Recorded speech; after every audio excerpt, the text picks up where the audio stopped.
dadka aan si fiican ku aqoon inaad isbartid oo aad sheegtid taariikh nololeedkaaga iyo waliba xilalka soo qabatay jaamacad baad u mahadsan tahay anigu waxaan ku dhashay gobolka Mudug ee magaalada Yaaseemade ee laga xukumo degmada Jiriban 1964 yaraantii waxaan ku barbaaray magaalada Hargeysa ee aan ku qaatay tacliinta Quraanka iyo dugsiga hoose dugsiga dhexe waxaan ku dhamaystay magaalada Galkacyo dugsiga sare iyo jaamacadana waxaan ku dhamaystay Muqdisho waxaana ka baxay macadkii caanka ahaa ee la oran jiray Sidam oo dadku ay wada garanayaan waxaana shaqo ka bilaabay shirkad private ah oo laga leeyahay magaalada Muqdisho waqtigaas ilaa uu ka dhacay Soomaaliya dagaal beeleedkii ama dagaalka civil war-ka ahaa oo Soomaaliya ka dhacay waqtiyadaas oo aan u wareegay magaalada Boosaaso 19 waxaan noqday maareeyihii dekedda magaalada Boosaaso ee ugu horeeyay kala guurka kabacdina arrimo siyaasadeed iyo khilaaf jiray waqti darteed waxaan u wareegay dhinacaas iyo Imaaraadka waxaana ka soo shaqeeyay wasaaradda waxbarashada oo aan ka noqday financial controller ama qofka ilaaliya xagga arrimaha financialka 1998 waxaan u safray Mareykanka oo aan ka soo qaatay shahaado loo yaqaano CPA ama Certified Public Accountant oo la siiyo dadka aqoonta u yeesha xagga xisaabaadka iyo auditingka waxaan ku biiray jihaaskii dawladda Abu Dhabi ee loo yaqaano Abu Dhabi Audit Authority oo ah hay'adda dawladda Abu Dhabi u qaabilsan ilaalinta xoolaha miisaaniyadda dawladda 1999 ma shahaada qaatay 2003 waxaan qaatay license oo la yiraahdo auditor license oo waxaan noqday dad kooban oo Soomaaliya oo ku guuleystay inay yeeshaan license ay ku saxiixi karaan xisaabaadka kabacdi 2006 waxaan noqday hanti dhowrka guud ee shirkadda Golis oo aan saxiixi jiray xisaabaadka shirkadda inta aan la faafin 2012 waxaan noqday maareeyaha guud ee shirkadda shaqada waxaan iska casilay 10 Oktoobar oo aan ku soo biiray musharaxiinta dawladda Puntland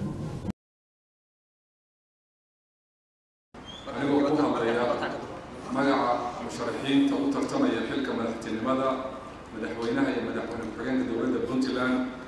waxaan halkan ka soo jeedinayaa press release ama baaq saxaafadeed waan isla waafaqsanahay dhammaantayo maanta oo ahay talaada bisha December ay tahay 17 waxaan la ballansanay madaxweynaha dawladda Puntland mudane Cabdiraxmaan Sheekh Maxamed Maxamuud Faroole waxayna ahayd kulan annagu hadda ku aan dalbanay inaan la kulanno madaxweynuhu waa ku mahadsan yahay inuu aqbalay inaan la kulanno xiriirka wadamada dariska iyo caalamka inaan xilka ku guuleysto waxaan ku dadaali doonaa in Puntland xiriir fiican ay la yeelato wadamada dariska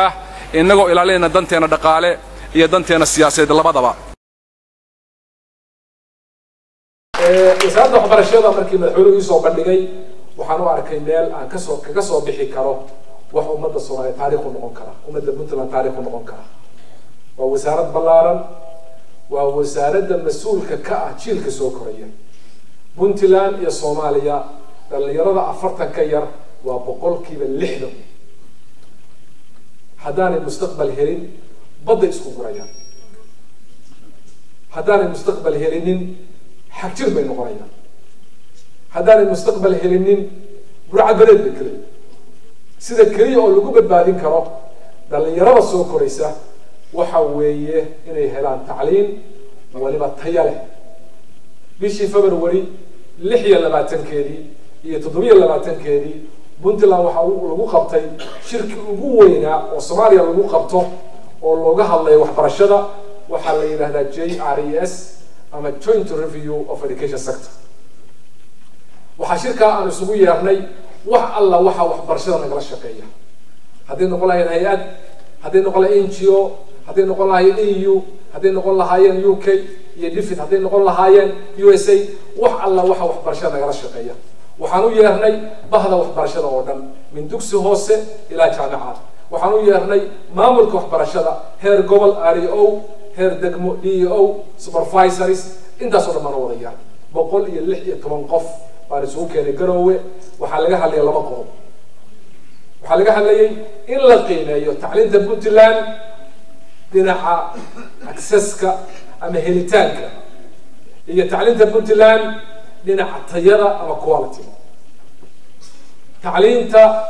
ma la siiyaa dadkii lahaa ma gaartaa gobolladii iyo deegaanadii dhalinyaradii ma helaan hadday helaan tacliin tayo leh ما هيستان ما أسمين تعليم تقول شيء كبدو ما أسمين توروين كي دقموينكو ما هيسنا هالكيكا كنا ريسورس كان تعليم تقوم عمل الحين شركاس وحا لغوصو بلغ لما ريبور ومنا يسود دياري وزارة وحبرشدة منا يسود دياري قف إن بدنتيا أو إيو يسود ديران وكسر جامعة كينيات يونيفرسيتي شو كينيات يونيفرسيتي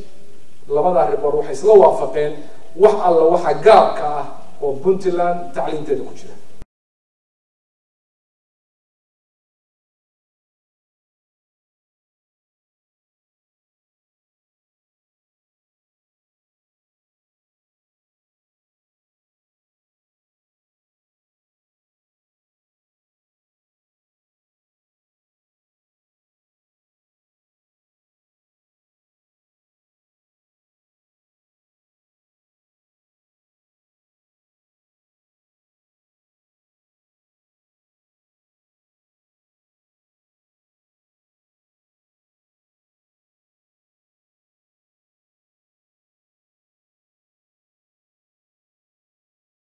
Somalia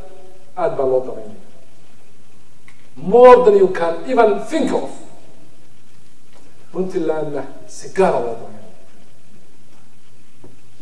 إذا رميستا واحد بدن بقى وين أنت بتسكون حكي. Somalia ولا ضميرية.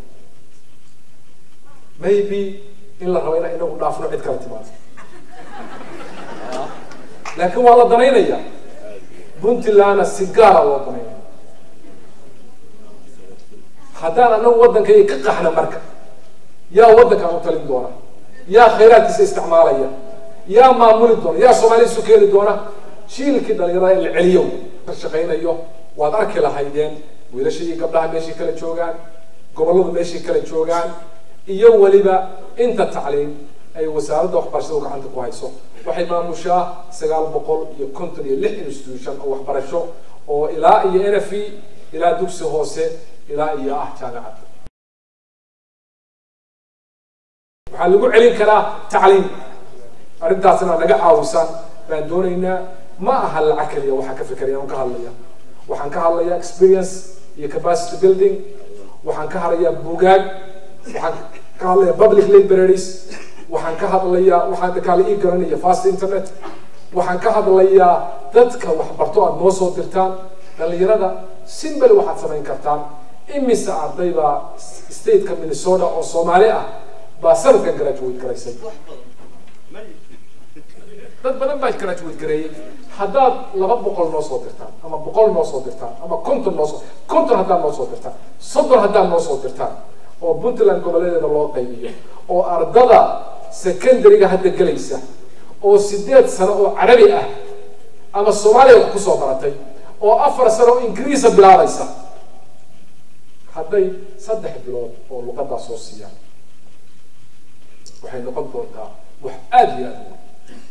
hadday jaamacadka tagaan oo lectures ka bixiyaan one subject ay qaataan 3 bilood 6 bilood annagu wasaaradahan waxaan soo siinaa intention letter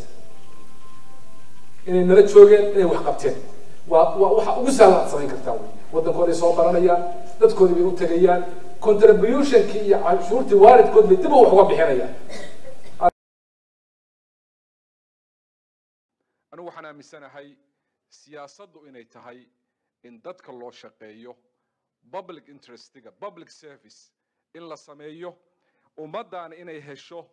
nolol ka fiican miday ku jirto missionka iyo shaqada ninka siyaasiga waxa weeye to provide a better life for the citizens to lead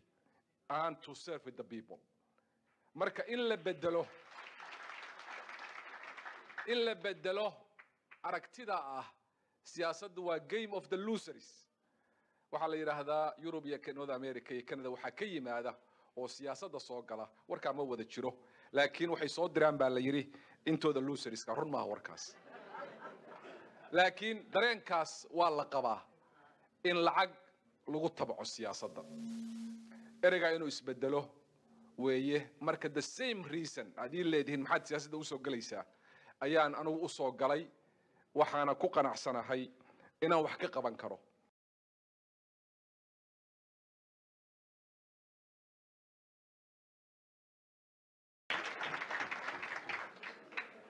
waxaa la rabaa inay soo kordhaan madax